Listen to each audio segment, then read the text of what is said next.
What's up, XFL Nation? This is Bird Gang 114. I'm Ed, And I'm Cam. and today we're going to do a recap of Week 5. The first game was the Seattle Dragons versus the Houston Roughnecks. The final score was Dragons 23, Roughnecks 32. It was a very competitive game. You know, it was good as we thought it was going to be.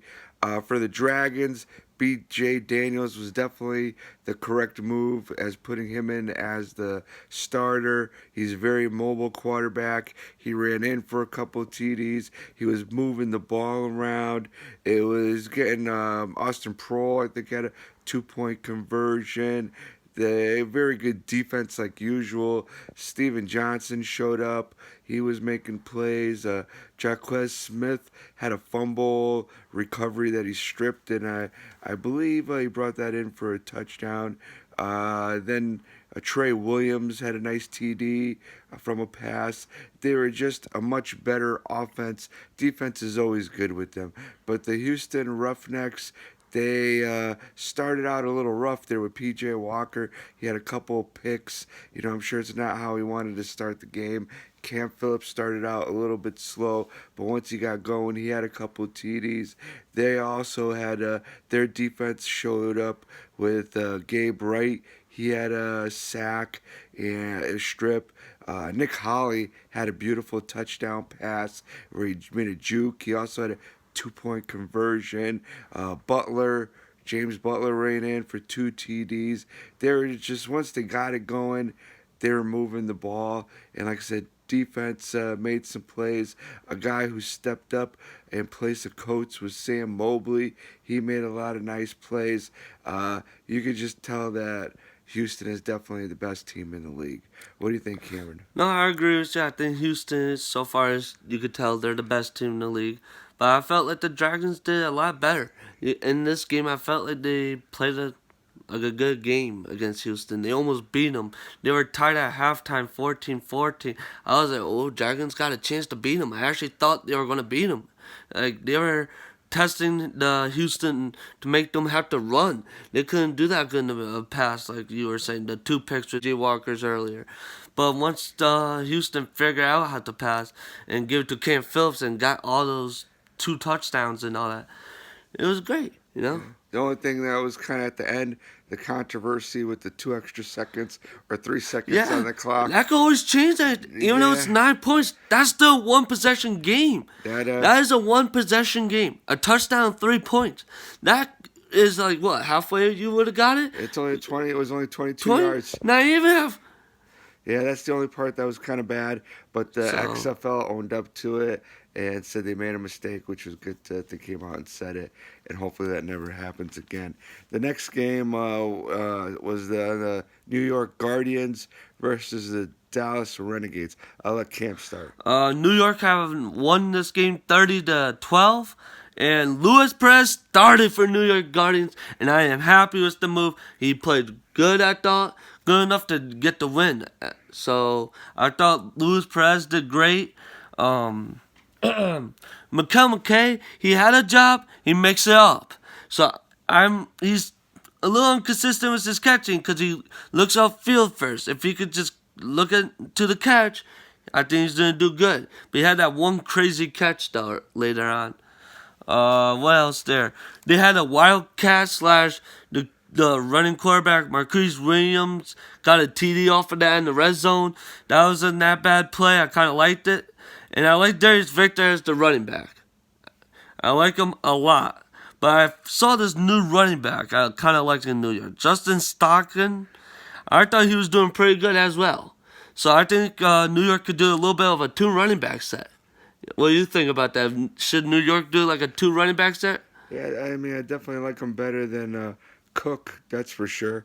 But I thought New York's defense showed up also. I feel like every game they show up. When they had, I think it was number 44, Ryan Mueller. He had a pick six. The pick 6, which was awesome. They had number 95, Toby Johnson.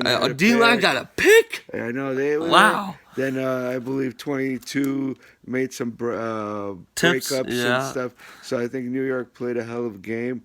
With Dallas, though, Philip Nelson, their QB replacement, is not that good. And I we hate to kind of say. expected this. We expected like a little ding and dong. They were going to go short. And once New York kind of did that in the second half, they cut in. And that's why there was some picks in that. And that's why New York kind of won. We said that they were going to do that. You know what I'm I saying? mean, their Dallas's D line put massive amounts of pressure on Perez at the beginning of the game. It took a while for the line to figure out how to hold up, but it was, it's just with Dallas, it's all about the quarterback. And they ought to start running the ball more. They got Lance Dunbar, And and, Cameron Artis Payne. and it's Can't like forget about that one, I you know know? you got. I know everybody's gonna be stacking the box, but you still got to do it. And like Cameron said, the final score was New York 30, Dallas 12, and definitely New York is heading in the right direction. That's for sure. Then on Sunday, the first game of the day on Sunday, it was St. Louis Battlehawks against DC Defenders. And I'll let Cam go first because I know he wants to talk about DC and all that. I told you DC was going to win. I said it. That's my team. They showed up when they needed to. And then you know what? You know who's in first in this division? That's right, DC. They have won this game 15-6. They hold St. Louis to 6 points. That's what caught me a little surprised. I was like, wow.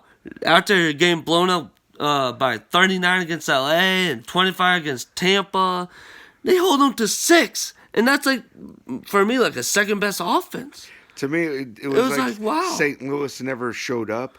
Jordan Teamu just never got on. But to me, this was pace. most of a running game as well. There was a lot of running, but it's usually I didn't really see the RPOs out of them, or any big playability. DC's defense stepped up. There's no doubt about it. They still let some big runs, but they showed up. Yeah, and then the DC's coach wasn't afraid to pull the trigger and switch Cordell Jones. He put in the first quarter. Yeah. Right after he threw the pick, boom, let's put Tyree Jackson in.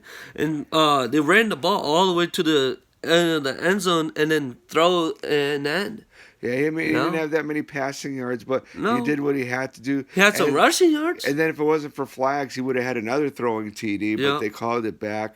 But defense for them definitely picked it up. Anthony Johnson being sacked. I like that. That was good. And then they had the block punt towards the end of the game. Special teams showed up at that both sides. Didn't our team have a special team? Block punt both sides actually.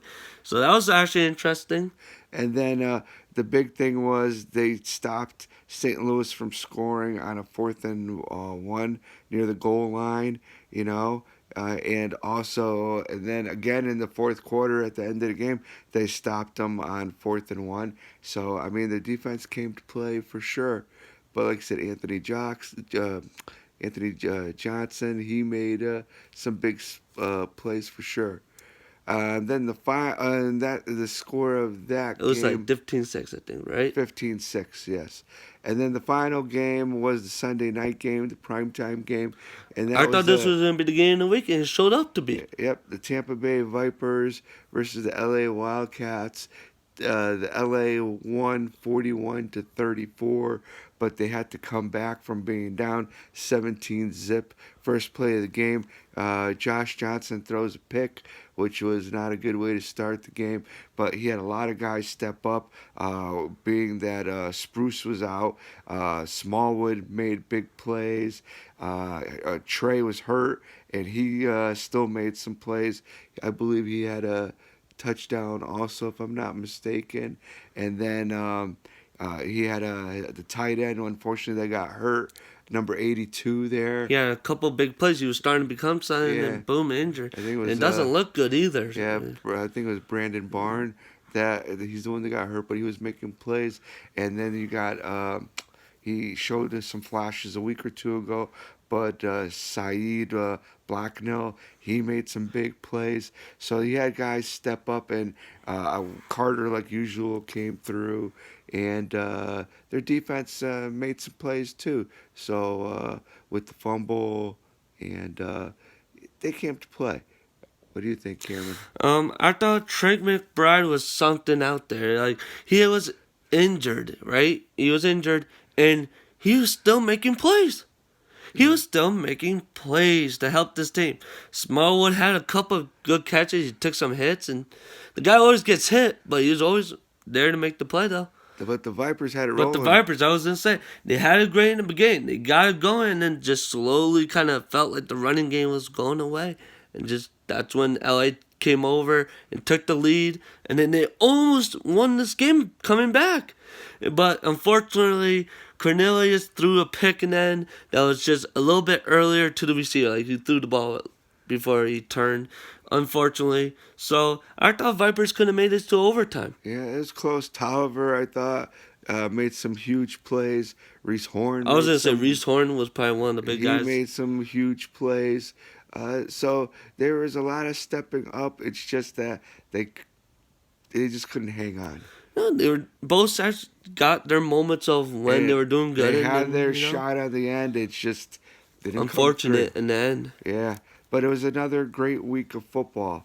And so we would just like you to say if you could like and subscribe to our video, maybe leave a comment. We enjoy getting back to people who leave a comment. And remember, it's all for the love of football.